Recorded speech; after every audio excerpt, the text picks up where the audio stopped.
शांति केम રાખું જો મારા પિતા હો તો મને કાઈ રસ્તો બતાવો જેથી કરીને મારું કલ્યાણ થાય અને આવી ઉપર મને ત્યાગ કરવાનું શીખવાનું મળે તો સાંભળ આ સૃષ્ટિને સર્જનાર બ્રહ્મા અને તો એનું કામ થાય જે પ્રસન્ન થાય ત્યારે કેમ જે જોવે ત્યારે તે ભાગી લે છે પણ હું જોબ કેવી રીતે કરું તે મને કહો તો સાંભળ આવો બ્રહ્મા કામ બતાવો બતાવો કરની બાત આવો સૃષ્ટિના હાથ સર્જનાર બ્રહ્મા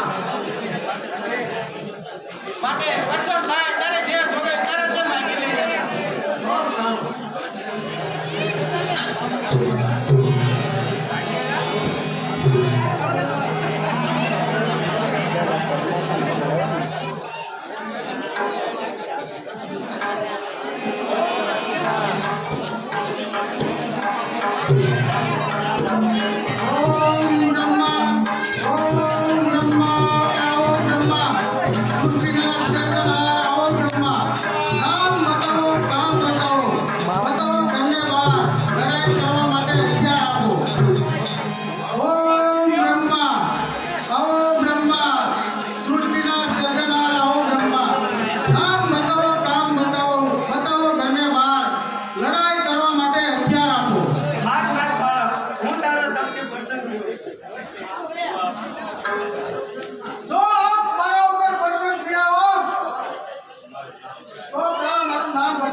તારું નામ છે જાનંદર કારણ કે તું જળમય ઉત્પન્ન થયેલ છે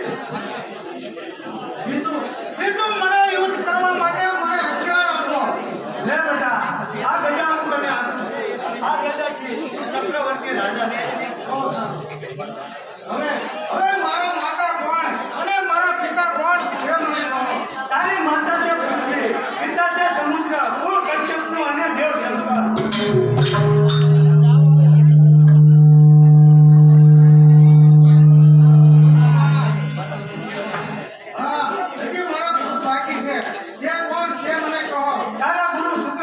તે દાનવના ગુરુ છે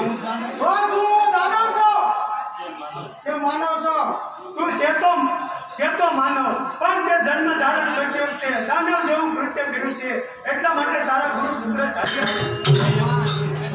મેં એવું કઈ કૃત્ય કર્યું એ મને કહો બીજું તો કાંઈ નહીં પણ જે માનવ બીજાને દુઃખ આપે તે દાનવ માટે તે સમુદ્રને દુઃખ કાઢ્યું છે એટલા માટે તારા ગુરુ શુક્રાચાર્ય બાકી બસ હવે કાંઈ બાકી નથી.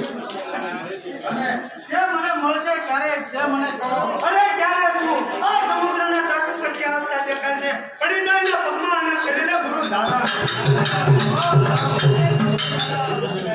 ગુરુદેવના ચરણોમાં રહેલો. કોણ છો યુવાન અને તારું નામ શું છે? મારું નામ જાલંધર છે. અને હું આપણે ગુરુ ધારણ કરવાની ઈચ્છા રાખું છું. અરે તેના બે ઘડી મને ત્યાંથી એકા જોઈને આવ્યા.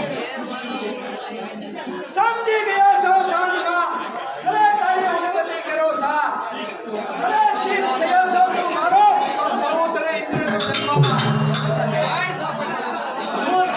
ઉત્પત્તિ વિશે જાણી ગયા છો ગુરુદેવ? એ મને કહો. હજી તો બેટા તું સમજનાર હું બધું જાણી ગયો છો. સાલ હવે આપણે મિથિલા નગરીમાં તારા લગ્નની તૈયારી કરી. તારા